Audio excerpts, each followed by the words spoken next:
sir. Where you at with it, man? Hey, man, it is what it is, man. That's how you feeling. It is what it is. It is what it is. Just a dose of reality. Just a dose of reality. We just need to return the sender. Oh, hey, that's kind of the energy that I'm on this morning. Yeah. But first, I want to thank everybody who bought the book, Life After Religion: My Journey in the History and Healing. I know most of the people who I know them bought it. You know what I'm saying? Done bought it, done read it. Yeah, I know you bought it and read it. I'm already in the second section of it again. I know you was gonna be the first to finish. I ain't got feedback from other people yet. Yeah.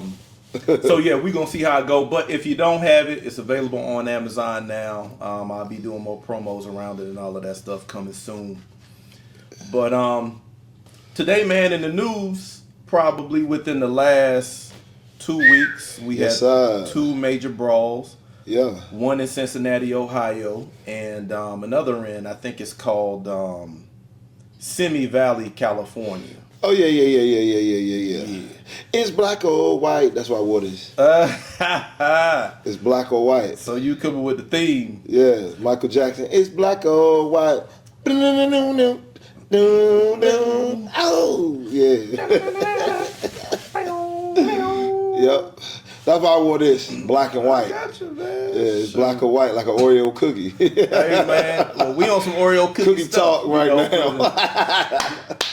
In Cincinnati, you know what I'm saying? Cincinnati already had a lot going on with Rodney Hinton Jr. You know, his son being killed, him running over the police, and that's still pending. But now Cincinnati, Ohio had the case where I think there was some white guys who slapped a black guy. Yeah. And then everybody around, whoever was with that guy, stomped them out, him and his friend. Okay. There was a certain way the media responded to that. Yeah. But then about a week later, over in Simi Valley, California, a group of white teens, and I'm reading let me read the headline. Outrage in Simi Valley after white teens seen beating black teen while yelling racial slurs. Okay? Beating him while yelling racial slurs. So these two situations, pretty much the same thing, except one of them's a group of teens, but it's basically a group of folks beating down on one or two individuals, but they were treated very differently. Because in Cincinnati, you had black folks beating down on a couple of white dudes, and in Simi Valley, you had the opposite, white teen boys beating down on a black guy, black teen. Right. Treated differently. But I think that, I know we plan to talk about that, and I still want to dive in and out of them, but I feel like it's a larger conversation to have about integration. Because we've been touching on integration and segregation throughout some of our episodes, but I want to remind us what Dr. Martin Luther King Jr. said, not in a speech, but privately. I think he said this to Harry Belafonte before he died. He said that I feared that I've integrated my people into a burning building. And then unfortunately, the same fear that he had ended up taking his life. And then we moved into integration after that. So to put integration in context real quick, we've been integrated. America has been integrated racially for less than 70 years, right? America's 249 years old, almost 250 years old. So you got less than 1/3 of that time we've been integrated, which means more than 2/3 of the time it's been some form of segregation in society. So integration is kind of new in America, but we've had enough time to evaluate whether it's going well, it's going not so well, or what have you. So I just want to throw that question out there to start this off. Do you have an opinion on how you feel integration is working in our society now? Integration doesn't work for us. I mean, we can see that clear now. You feel like we couldn't see it clear before? No, I said integration doesn't work. That's clear. We can see that now. Meaning that even though we've been integrated, we still haven't made it to the level of being independent. I'll say it like that. Okay. we're still dependent. Got you. So that's how I look at that. What I mean by independent, meaning we have our own. Like we should have got the 40 acres and the mule type thing. Since hip hop is permeating behind the scenes, it shouldn't be no Jewish people running and dictating nothing. We shouldn't have the cyber police and the police investigating us. They should have left us alone. We should have still had our own league, like the Negro League, the baseball league. Okay. So that's being independent. But with integration, we are dependent. It seemed like we was more, with segregation, it seemed like we was more independent. But with integration, you'd have thought we would have became even more independent, but it seemed like we got dependent. Okay. Now, if you get where I'm coming from. I do, and I want to go into segregation. But first, what do you think Dr. King meant when he said, I fear I may have integrated my people into a burning building? What do you think he meant by that statement? Because I'm going to say this, and the reason I want to have this conversation, because I feel like Dr. King, who was a champion for integration, he's the poster child, the leader, the charisma behind that drove integration to becoming a reality. But then that same guy saying, I feared I integrated my people into a burning building, but as a community, we never have a discussion about the burning building, right? We've had enough time now since Dr. King's passing to evaluate, is this building burning? So what do you think he meant by that? I mean, shit, he left out the he left out the human nature of people, for one, and he left out the human nature of Europeans. You know what I'm saying? That's what you think he meant by a burning building? Yeah, he underestimated. He thought going the peaceful route was going to make them less violent or more cooperative. And he thought doing something opposite of what they're doing is going to make them stop. And nigga, through history, which he know history according through the Bible, but I don't think, I really don't know how in depth or Dr. Martin Luther King knew about our history and our culture, to be honest. It seemed like he was just raised from when our ancestors got over here and was slaves and forward. I don't think he really knew the historical side of us, and he really didn't look at them for who they is for face value. He was that pie in the sky talk. He was well endowed with religion. He was more full of religion. And when he seen like he learned his people in the burning bush, it was almost like when we woke up burning building. Out of burning building, burning bush. I say burning bush because I'm thinking right. about Christianity. Right. Because he was full of it. It's like your book, Life After Religion. His was life, reality, and then he looking at life for what really it is. So when he said that, was like you coming out of Christianity, me coming out of Christianity. He see that this Christianity shit ain't working. Right. So if he was living, he would love this book, Life After Religion. Yeah. So that saying that you said, where he said, I feel like I led my people into a burning building, that's when he was having his awakening. Even after he done got whipped and beat, but it was something that you had said to me or something, I think it's in your book, matter of fact, or I heard somebody talking about like when he was locked up. Yeah, that's in the book. Yeah, he heard some people, see, I'm promoting the book, see, y'all need to read it, some good shit in there. But he heard some, what was it, some clergymen. Yeah, the white clergymen. Yeah, men of the cloth. Right. Mine's gangster cloth. But yeah, men of the cloth, he realized like, shit, it don't matter what the fuck I do, this is what they really think about us behind the scenes. Right.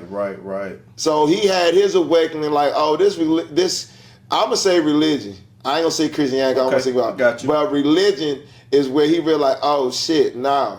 I like the part of your answer where you said he underestimated the nature of the Opps.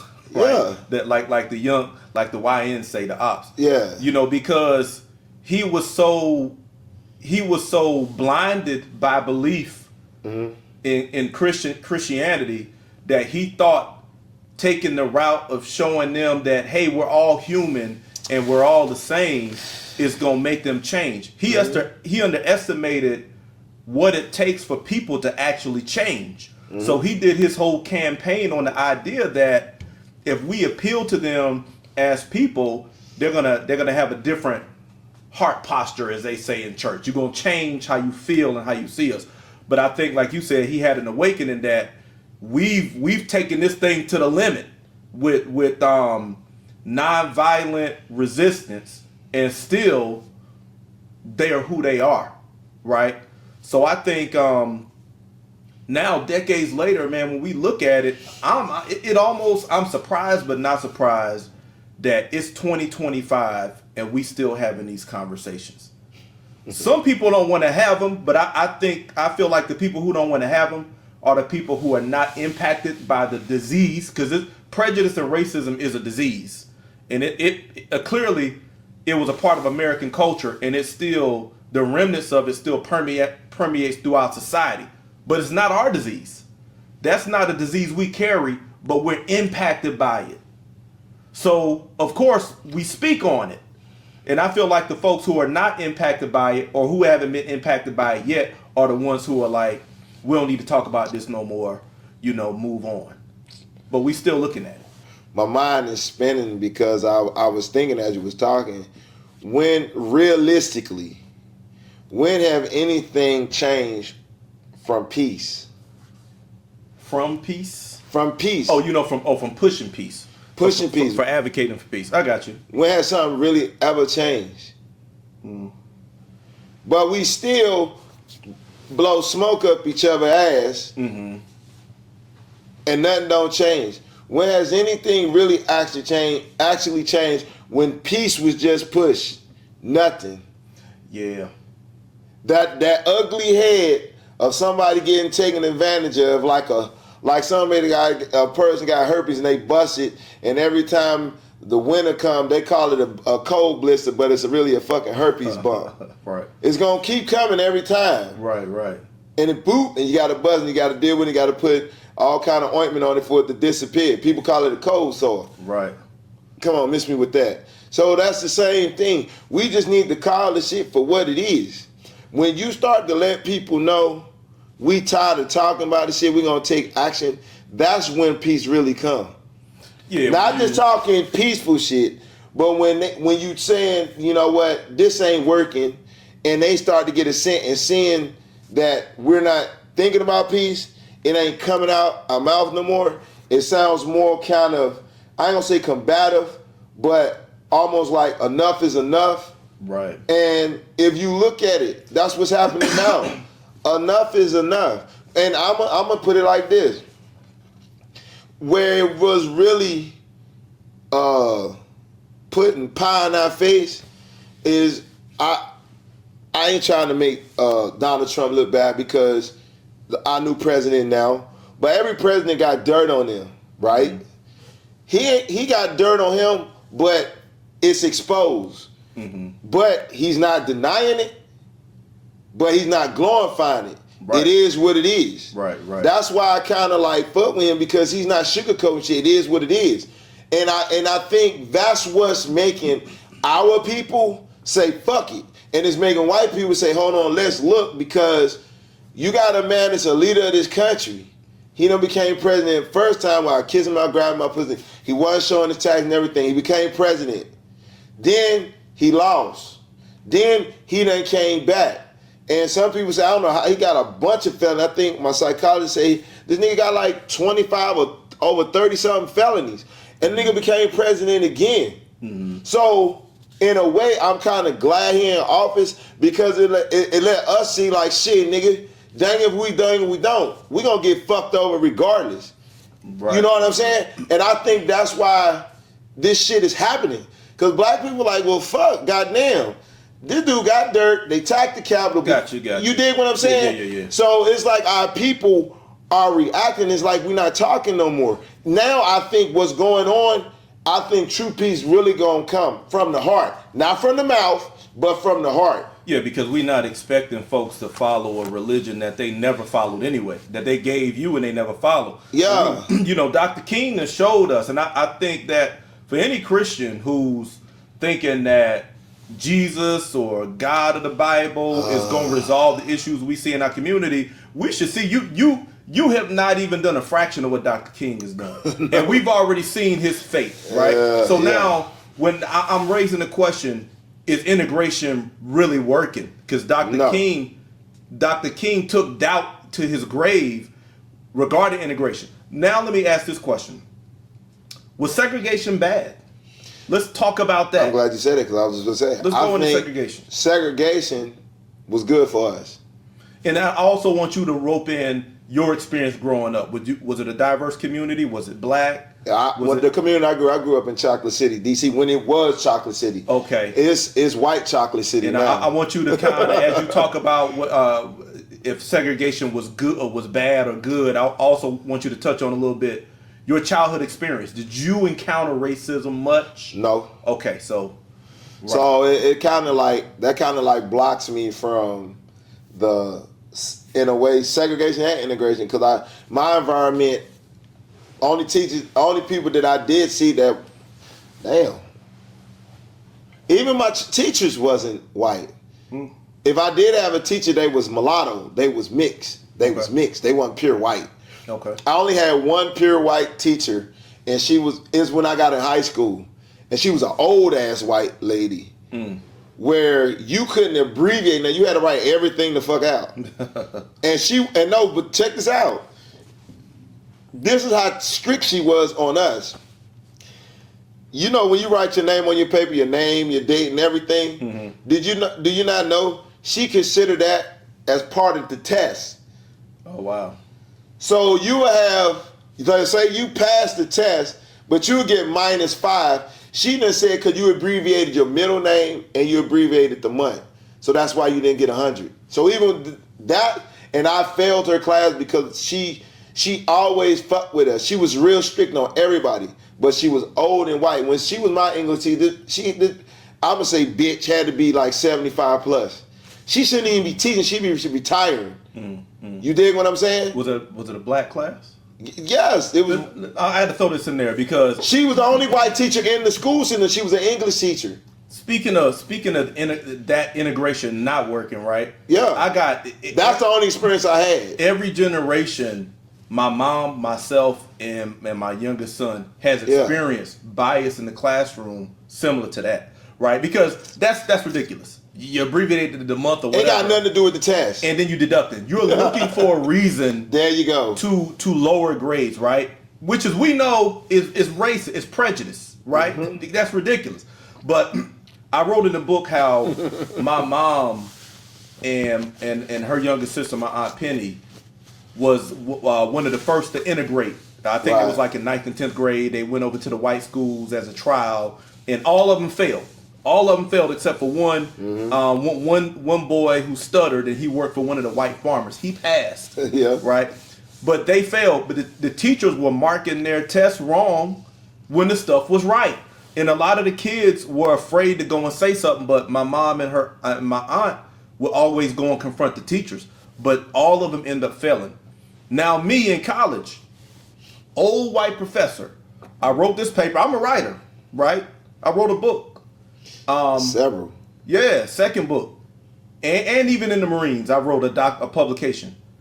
Now this guy, and I'm in the Marines at this time, in college, wrote this paper, and I guess when he read it, he didn't understand the skill I was using to bring the point across, so he marked it wrong, and I'm reading, I'm like, nah, this ain't even what I'm trying to say. And I reread it like it's clear. So I go back to him and I talk to him, and he's like, oh, okay. And I could tell that he didn't think I was smart enough to do what I had done. Right. So he looked at it like, oh, this must be a mistake, and he marked it wrong. Right. Until I went and talked to him and he heard me explain it. And my grade went from like a D to an A-, right? That's a big ass jump. Big jump. And then my youngest made him son feel real bad. Yeah. And then my youngest son came home with something and I'm looking at his paper. Yeah. And it was obvious that he had only got a certain number wrong and he was like in the second highest grade because they got the grading thing on the top. And so I had to email the teacher. And she was like, "Oh, I'm sorry, my bad."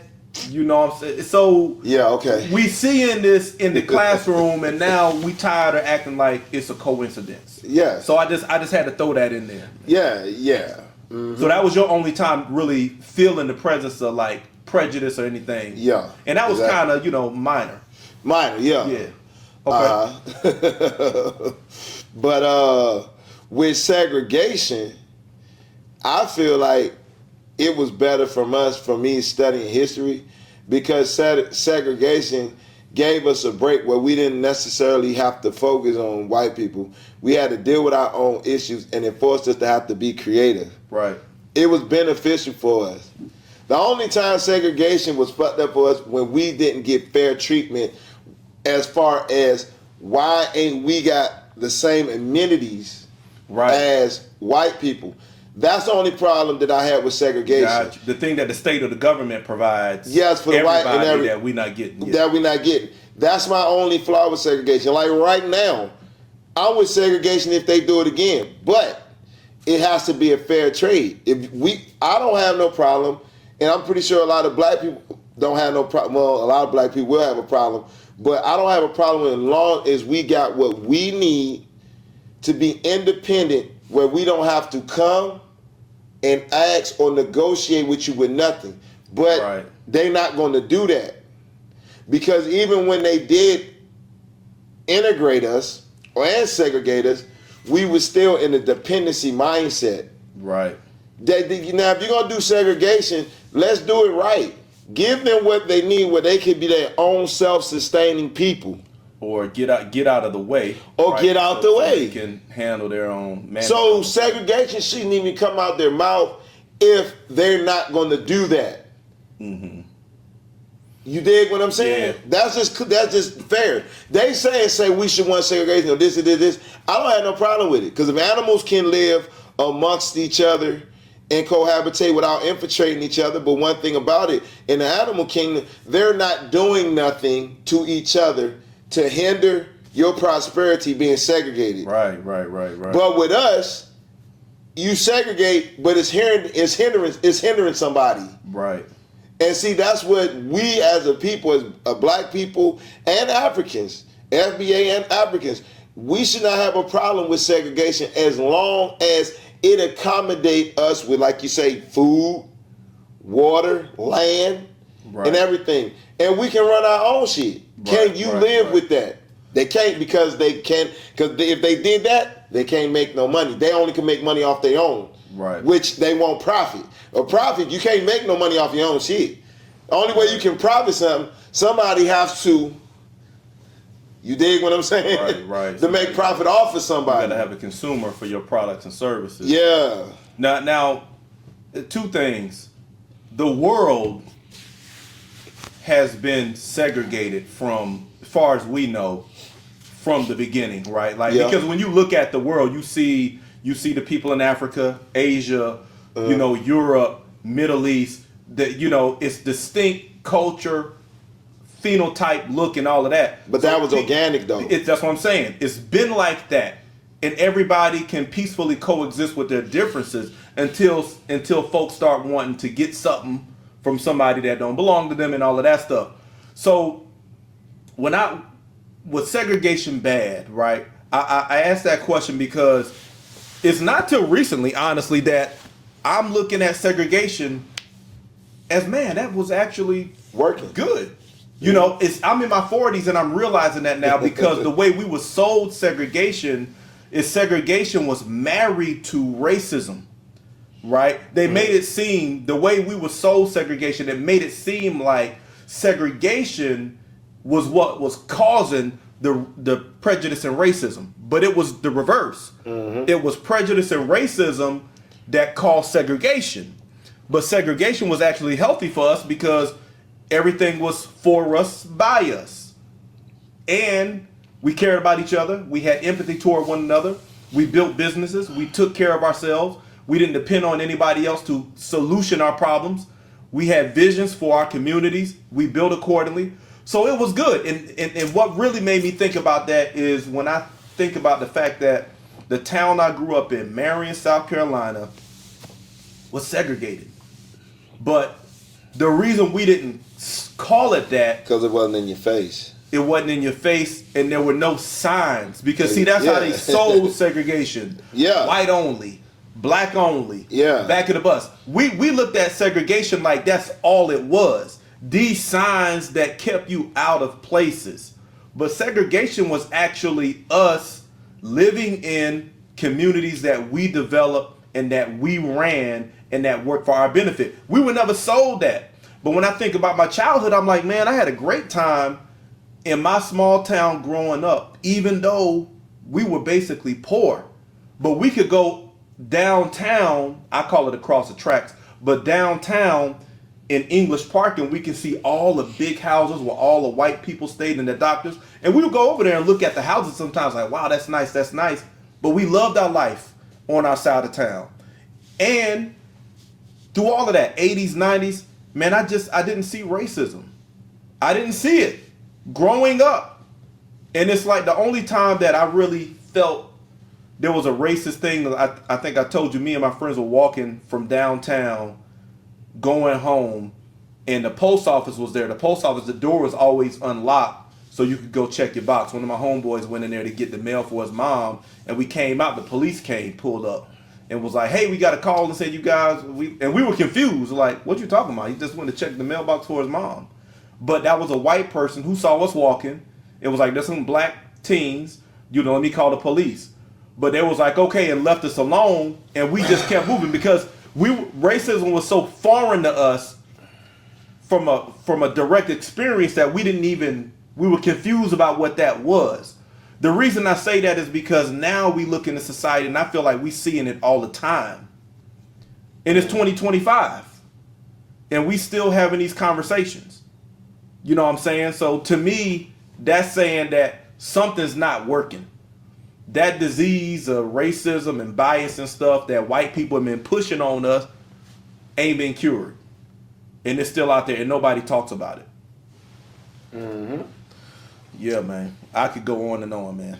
Even with my mom being moved into the apartment. Right? And you don't want to touch on that? I'm gonna touch. Okay. So even recently, man, I went down to South Carolina. My cousin know about this. How long did it take her to get into it? She was approved. She was approved, but it took her a little over 2 months to get in. To finally get a final approval and get in. Okay. And so when I saw it was taking long, I started making calls and talking to the people. Mm-hmm. It wasn't until I escalated, called the corporate office, and had to get into it with them, and then they approved it the same day. But before that, meaning you held them accountable. I held them accountable. But I was talking to a black lady in the office. There was 3 women in the office. An older white lady, a younger white lady, and a black lady. And the black lady would talk to me, but she would be whispering on the phone. Mm-hmm. Well, I can't really talk right now. Let me call you back, and I'll tell you. And I'm like, why are you whispering? Like, this is a, you know what I'm saying? Yeah. This is an application for apartment. Yeah. And then she was like, I got over 30 years in this business. I was like, well, who's in charge in the office? Well, I'm supposed to be.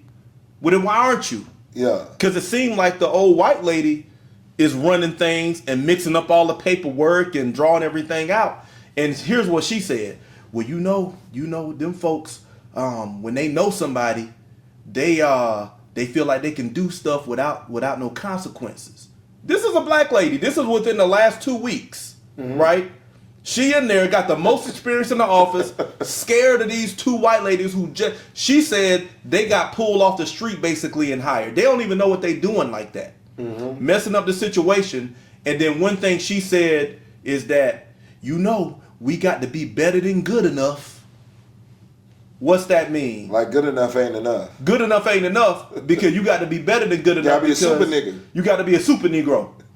Because you know they putting obstacles in your way, but instead of addressing the obstacles, you just got to get bigger than the obstacles, or go around them, or jump over, whatever. Or jump over them instead of saying move that shit out the way. Anything but addressing the obstacles. Yeah. And I said, nah, ma'am. I said, I don't operate like that. I said, we're gonna address these obstacles. But that's the mindset. That's what I'm saying. It's 2025, and we still here. Yeah. So is integration working? No. To me, it seemed like a lot of black people are still carrying that burden. They feel it. You see the prejudice, and you ducking and hiding and trying to. And they accepting it. The only ones that, to be honest, the only ones that's not accepting it no more. I forgot how they call them, Generation X, whatever they call them. They the only ones bucking. Okay. It's only the youth that's bucking, and I ain't gonna say the youth, but I will say 35 and down ain't playing that shit no more. Right. Cause I don't know how old the father was that the situation. I think he was around 39, right around. Yeah, there. okay, he was just over 35. Okay, Yeah. well I go up 40 and below. Yeah, at least. They ain't having that shit no more. Right.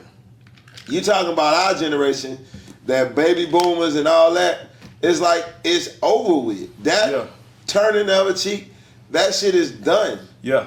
And the way shit is just happening, it's like my uncle say, history recycles itself. Yeah. It's coming back to that. Right. And nobody's not playing this Uncle Tom, Sambo shit no more. Nobody's not putting up with it because they not. If you put up with it, you still gonna get fucked over. That's facts. And you probably get fucked over more. Yes. When you put up with it. Because most of the lynching was in the South. Yes. In the Bible Belt. Yes. Where folks are deeply indoctrinated into Christianity. Still. Most of your lynchings. Yes. So they like, man, and that's what technology have shown, and these young people seeing it. That's why they're not giving a fuck. That's why economy is bad, because these young people like, I'm not working for nothing. Right. It's why I'm working, but I'm still going home trying to figure out how my kids is going to eat. Mm-hmm. That's why the violence is high. Because people like, shit, I can live an honest life, but I'm still struggling. Facts. I'm working, I'm going home fucked up, but the people that I'm working for is prospering. Man, big time. Dripping. Dripped out, boy.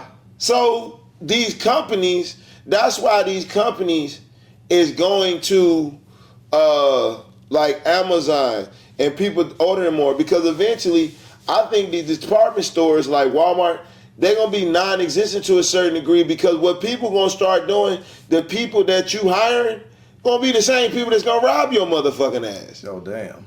It's getting that bad out here now. That's why they trying to bring this AI and all this technology in, because people are not fucking around no more. They're like, fuck it. Dang if I do, dang if I don't. Let's talk about people not fucking around, man. Hey, you seeing it on the news. I'm going to pivot on you. The black and white, let's get to them drinks. Let's talk Cincinnati, people not fucking around. And this really started in, what was it? Was it Alabama? The Alabama Brawl? You know, was that it, where the dude was swimming across the water? Yeah, I think that popped it off. That was the first viral moment that showed the attitude that we got. Yeah, what did he do? Yeah, he threw that hat up in the air, you know what I'm saying? It was like, yaga. But Ohio, Cincinnati, another brawl, right? And that's just on the heels of Robert Hinton Jr. running over a police after his son was murdered by police under mysterious circumstances. And we can't forget the history. The history of Cincinnati, Ohio. I think it was from 95 to 2001. 2001. But that gap. Yeah. 6 years, 15 black men killed by police officers. In Cincinnati. In Cincinnati, Ohio. Alone. Yeah. Not anywhere else in the United States. That city. 15 black men killed by police officers in 6 years. Unarmed. And that's more than 2 a year, right? and we done said this before, but Robert Hinton Jr. grew up seeing that, and then his son became a victim to that years later. And so he popped off, right? Now we see Cincinnati, Ohio again. White guys walk up, somebody slaps a black guy, gets physical with him. I think it started off as verbal. White guy gets physical, and then he reaped the consequences of that. But the thing was, the black guys getting into it, but like we always said, you got your police that's white, but then you got white people that feel like they can police black people, and they not authoritative because this thing was a black issue. Right. These white guys felt the need to go in and stop it. That ain't your fucking business. Right. They got involved. But no, the reason why I'm bringing that, the reason why I'm bringing up, I know for sure, for a fact, I ain't got to Google it. You're not gonna see two niggas, black people, NBA Africans, go into a group of white people to break up a fight. Nah. We already got common sense. That's their shit. We gonna stay out of it. Cause we know if we go in there, we gonna get fucked up. Yeah. But these white guys not looking, these black people, that's their business. Why? Cause you feel like you had white privilege. And come to find out, from what I was looking at, these motherfuckers wasn't even American, they was Russian. Yeah, that's what they saying. That's what they saying. They was Russian, yeah. Supposedly, but I think they was plants. You just feel like you got the authority to go in and stop these two black people, two white guys thinking all these black people. That's how I'm saying that's that white power Hitler shit. You dig what I'm saying? Right. You not even thinking like, these motherfuckers whoop. You not even fearing us. Right. And you're not even using common sense. You gonna go in and get into somebody else's altercation, inject yourself, and then get physical with them. Yes. So now, what I want to highlight about that in the article, when you look at the I think like Fox News or whatever news stations. Let's see. This is like WLWT. This might be like a Cincinnati, Ohio news station, but it says, since the fight, state leaders and government officials have focused on safety in Cincinnati, Ohio. Gubernatorial candidate Vivek, whoever, I can't even pronounce that, hosted a town hall on Monday, and Cincinnati Senator Bernie Moreno held a news conference with one of the victims on Wednesday. Both of these people emphasize the importance of citizens calling the police when they see something happening instead of recording it on their phones. When you look at the news video, you got Elon Musk weighing in, you got Cincinnati government officials weighing in and saying, this is terrible, this is horrendous. These thugs need to be punished to the full extent of the law. They already talking about punishment. They ain't saying, you ain't hear the word investigation. We got to look into what happened. How did this start? None of that. They didn't want to arrest the people that was even recording. Yeah, they even want to arrest the folks who were recording. And like they said, they had a news conference saying, emphasizing the importance of citizens calling the police when they see something instead of recording it. Nobody can say that when George Floyd had a police standing on his neck and somebody was recording it. Mm-hmm. So my point is this.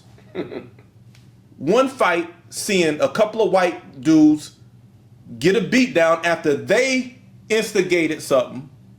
Now you got state officials, you got Elon Musk, you got all these folks calling for punishment. They already throwing prison in the conversation. Go to Simi Valley, California, group of white teens beat down a black teen. Nobody ain't talking about no punishment. In fact, let me read something to you that it said here. You're not gonna be surprised by it, but one of the teens is a son of a police officer, right? And here's the thing: in Cincinnati, they were even trying to look into charging these folks with a hate crime. Now, hate crime is just a fight. Bunch of black folks beating some white dude's ass who hit them first. They talking about prison, maximum punishment, hate crime. You got a group of white teens jump the black teen while yelling racial slurs. Ain't nobody brought up nothing about hate crime. Mm-hmm. You having to have people outraged after the fact, black people saying, hey, we need to look into this as a hate crime. But what are news outlets saying? The investigation is underway.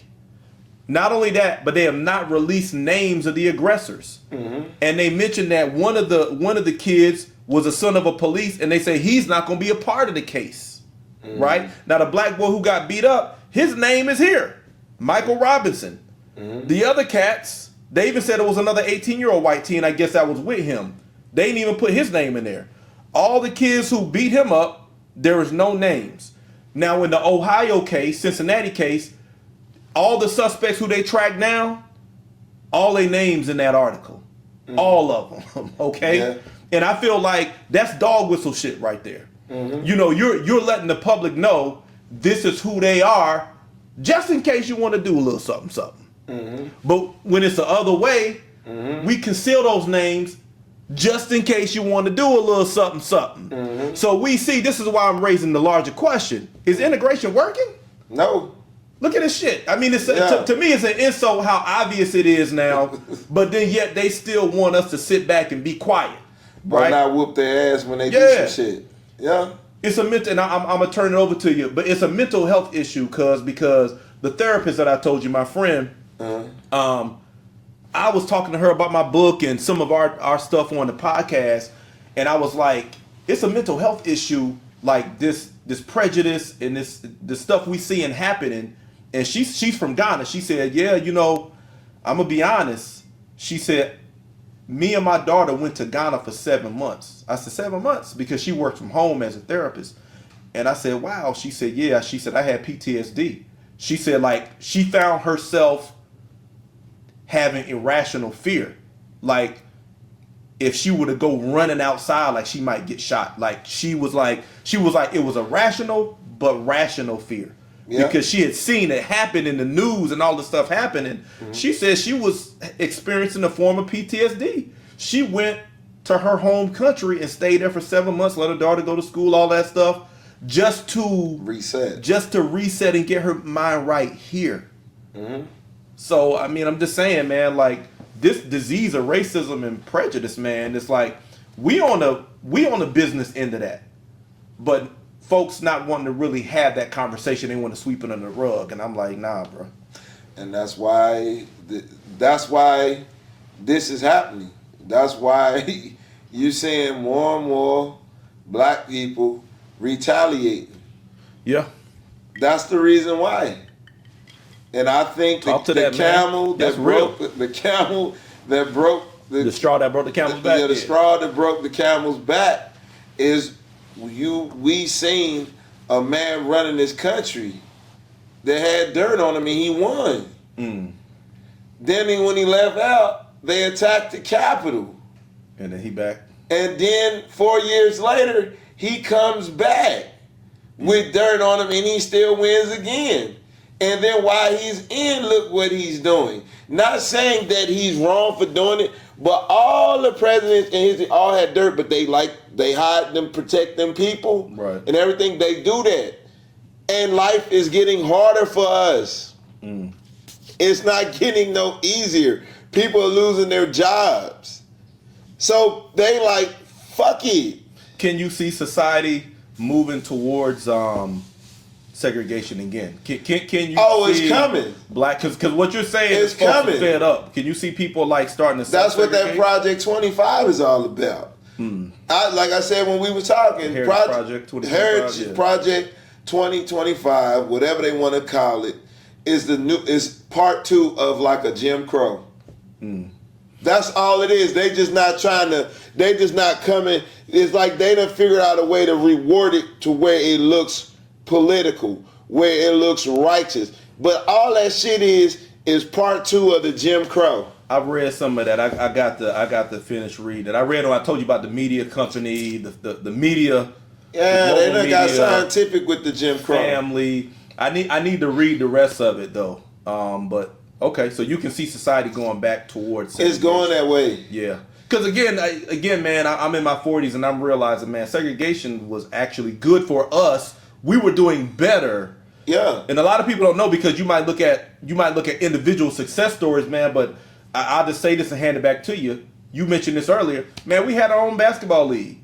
We had our own baseball league. And now when you look at the billions and billions of dollars that these leagues are bringing in, And it's us that's driving that profit margin. Us, our talent, our charisma. We are branding that. Michael Jordan made the NBA a global market, right? Mm-hmm. This is coming from us. Imagine if we would have just kept our own league, right? Yeah. We had that. So, when folks think that segregation was bad, it wasn't bad. It was the racism coming from the other folks that made it bad. But I can challenge anybody if it was any guest on here. I can show you where segregation is everywhere. Still, right? Still. Yeah. You dig what I'm saying? Police department, the government. I mean, if you want to look at the corporate world, it's clear that you can see segregation. Yeah. Because they only let you go, but so let us go, but so. Got that ceiling. They got that ceiling.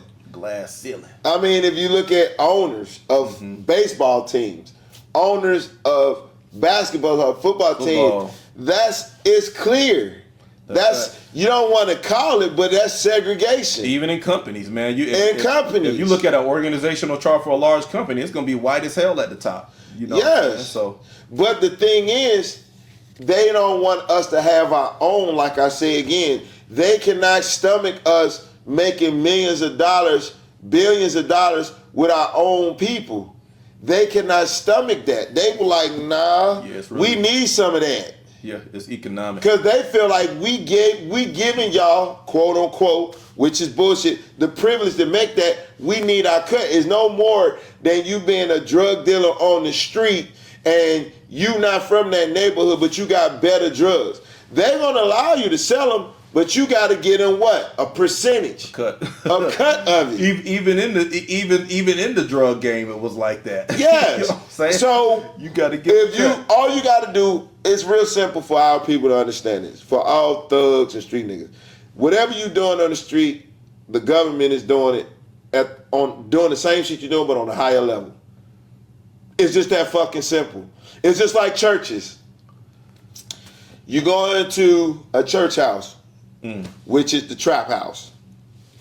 The guy in there, the preacher, the pastor, okay then, he's spitting game, he's the pimp.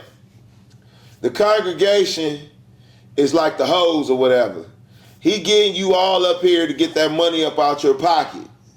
Okay, you get, which they call tithes and offerings. You put it in their bank, or you think it's going to God, but really they sending that to a bank. Sure.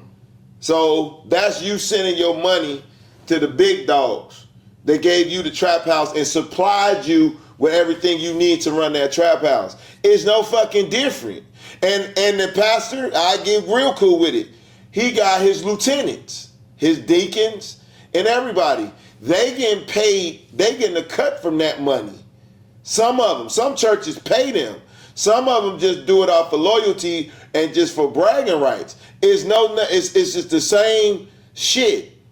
So I think for black people to understand that, and this for my dudes on the street, just take what the organization that you got and apply it to the government, churches, and everything, and that really will warp speed you to see how they playing the game. That's all it is. Fact.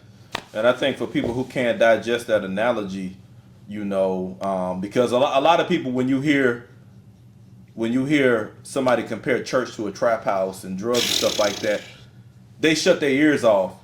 But you gotta acknowledge this. If you one of them who shut your ears off, you gotta acknowledge this. Look at the money cycle in church.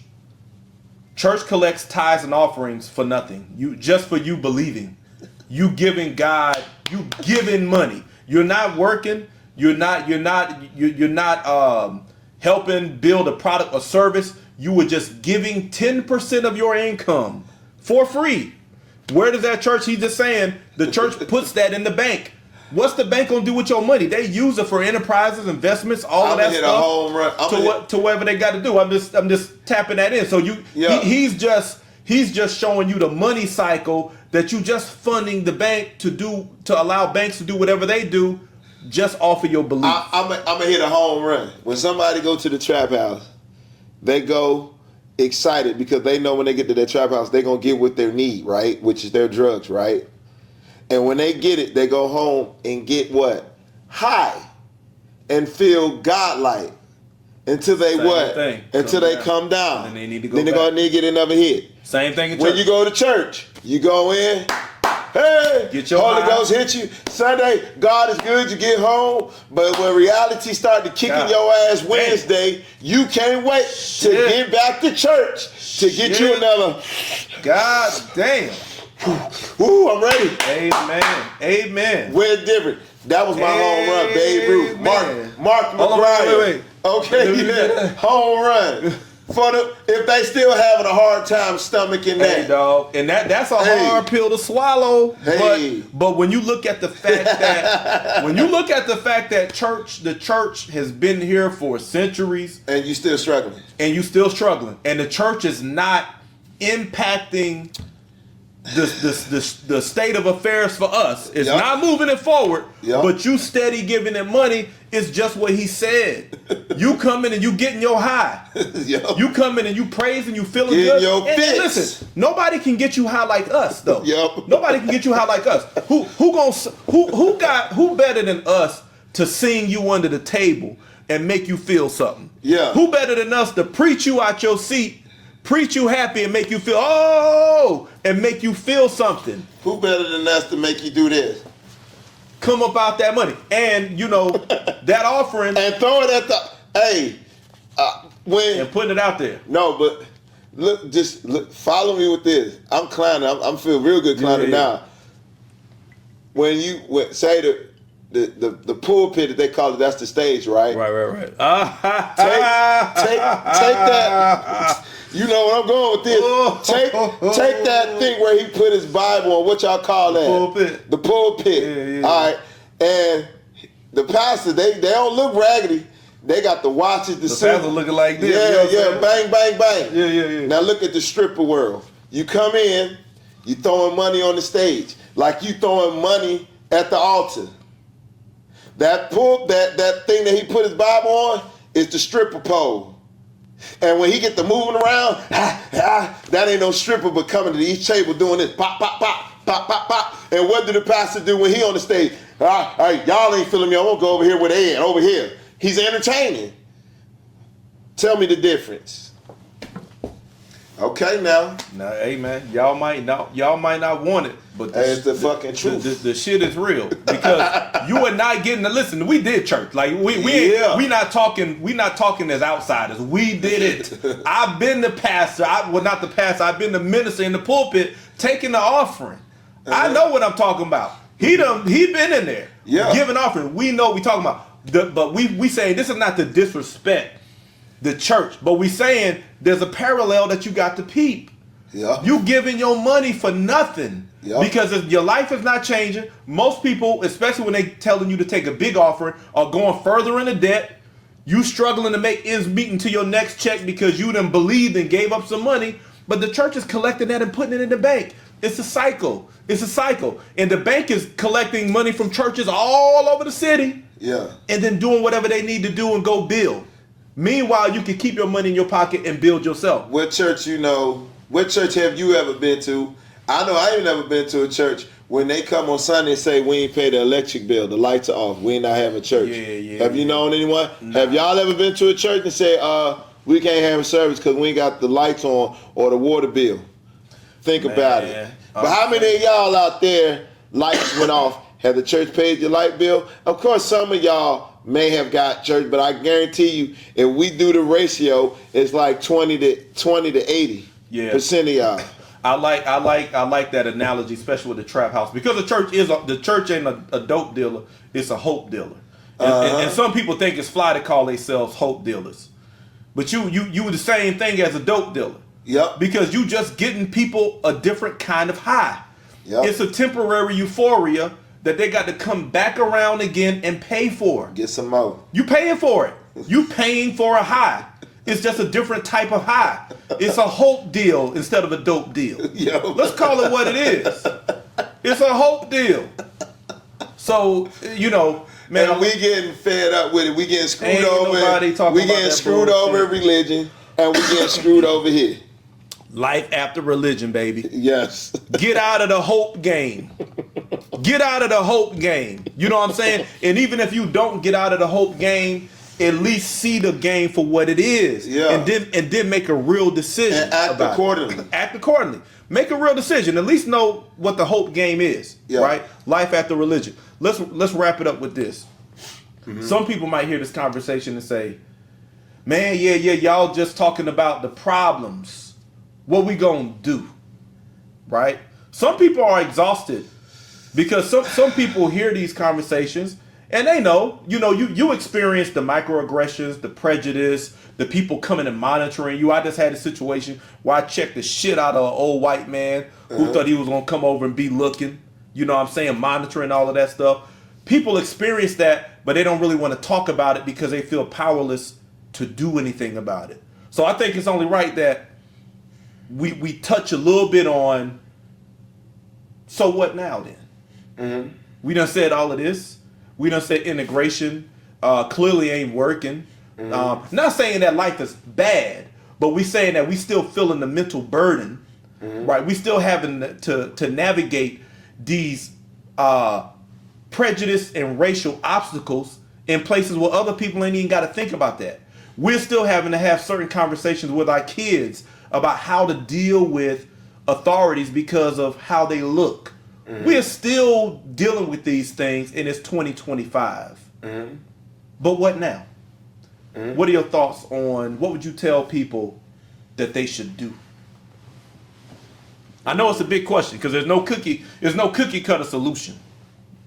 When you were saying that, the thought that came out, my first mind is stop participating. Stop participating on the, how can I say it? Stop participating in shit that's not bringing no value to you. Like, of course you got to pay your bills. Of course you got to pay your water bills, your bills and all that. For your livelihood. Your quality of life, yeah. Or your quality of life. Yeah. You have to participate. But outside of that, don't participate with none of the shit that they throwing. Hey. Don't participate. I go hard at this. Because when I mean don't participate, I mean don't allow them to make money off you no more. Meaning, I give you one example. Don't participate in none of the holidays that they throw. That's a beacon for them. Why we ain't making as much on the 4th of July? Why ain't we making that much on Valentine's Day, Christmas, Thanksgiving?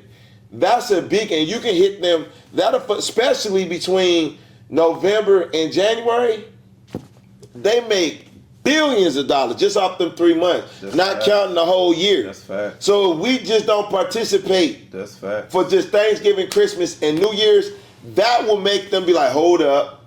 That's fact. So that's what I mean, don't participate. Don't participate in no extracurricular activities that involves them. I mean, now, of course we can do, sports and everything, but we can hurt them in so many ways. Like I say, the holidays, because this one thing I know for sure that white people don't beat us at. They don't beat us at consuming. We are the biggest consumers, but we're the fucking poorest. I read that from, I forgot that black guy's name, not Nostradamus. I can't think of his name. Dr. Amos. He wrote a book about powernomics. Powernomics. I got you. And I read that book. We are the biggest consumers, but we're the poorest. How is that? If we the biggest consumers, that means we should be rich. The reason why we don't have no wealth and rich is because we giving it to somebody else. And that's because they running everything. But we can centralize our money. Holidays, we not fucking with 4th of July, Labor Day, Halloween, Thanksgiving, Christmas. Do you know how much money they will lose just with us alone withdrawing from that? Just don't spend no money on them holidays. Now, I ain't saying not go to that store no more. Just all of us we restrict our sales for just like 2 days. Not going. Black Friday, we don't go even though they say it's a cut. That will fuck them up. They ain't even shopping on Black Friday. Even though that's the way we will hurt them. Beautiful answer. That's priest mode shit. You know what I'm saying? Like, I feel like don't participate. I second that. Control your consumption.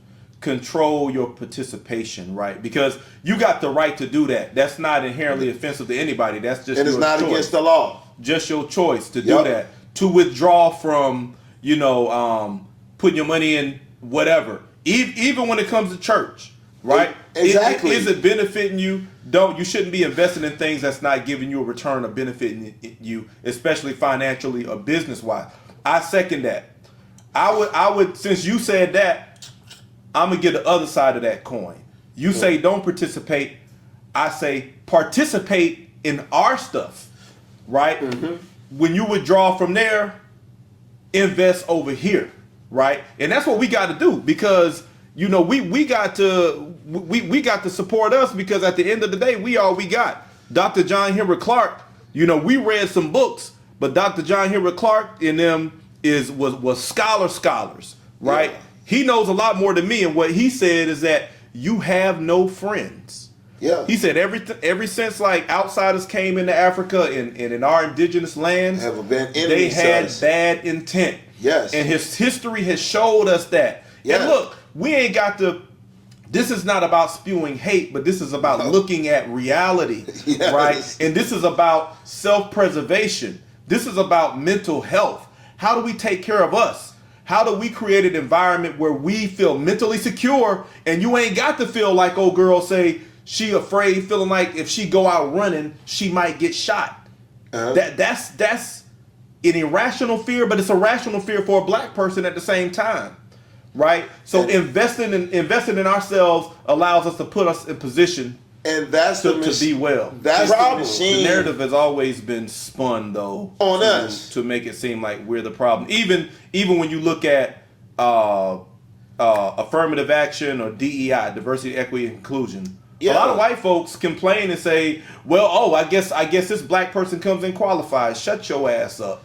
DEI in affirmative action is to keep your ass from being prejudiced. Yes. From exercising prejudice hiring practices. Just like my mom was having prejudice trying to get into an apartment, and I had to go light a fire into somebody's ass because of prejudice. So affirmative action and DEI is for y'all. It ain't for us. No. Because most of the time we overqualified coming in somewhere because if it was for us, we would be living a better life. Our quality of life would be way better. That's why when I hear affirmative action, DEI going away, look, I'm sorry for black folks who were in DEI jobs who lost their jobs. My heart goes out to you. But them programs ain't stopped prejudice. It wasn't doing nothing in that regard. So, I don't like to say that they should give us. I think that we should take what's ours, right? Yes. We should. I ended by saying that, like you said, don't participate where you're not getting value return or you're not respected. Yeah. Right? Don't put your dollar in the places that don't respect you, but put your dollars in black businesses though. Good black businesses. And I think that we should be more vocal about who's doing what in the black business landscape. Who's selling clothes, who's doing food, who's got herbs, who's selling shoes, hats, whatever. And then shop there as best we can and build people up so you can get more stores and stuff like that. And find black lawyers in your community instead of having a white lawyer. Hire him to be your lawyer. We got to support us, man. Like we make everybody else shit real fly, but we don't make our shit fly. You know what I'm saying? Biggest consumers. Even when it comes to clothes and stuff like that, we're giving our energy to other brands. And I've done it. You know what I'm saying? I get shit that I like, but we give our energy to other brands, but we really should put our energy in brands that are by us and for us. But I think... I'm not telling people not to buy polo or nothing, but every now and then, just show them, of course, how we can affect you economically. Right. Because that's when they're going to be like, oh shit. When you do that, they got to come with some type of respect because they need your money. That's how they've been making it. They got to come to the table for real. And that's what I want to happen. We not even at the fucking table. We still outside the door like Taraji P. Henson was. Every time she would pass the book, they say, thank you, we got it from here. And they would close the door in their face. No, we need to be inside. Yeah. Yeah. And, and when I say about brands, I'm not telling anybody how to shop. You earn your money, you spend it how you want to spend it. But I think that we need to be mindful about our brands and what our options are as far as our brands are concerned, and spend some with them. I'm not saying stop spending over here. Get what you like, but let's make our shit hot. Yep. Because we are the key to making shit hot, to making it pop. That's why a lot of people want our energy. We made Christianity pop through gospel music and through the spirit of blues. Hit them with the unexpected. They expected. Man. They have they have a projection of what they're gonna make on the holidays. And I'm not telling people just do it just for the holidays. Them projections, they can be like, oh shit. And then when they look with their data and they gonna say, oh, the white people spent, damn, this much. Normal black people spend this, but it's only this. That's gonna. And I'll say this because we getting that time here, but here's another example of how segregation was, how it was better. Because when you think about now, even as I'm talking about shopping with black businesses, one of the problems that Killer Mike showed in that little show he did was that he was like, I'm only shopping black.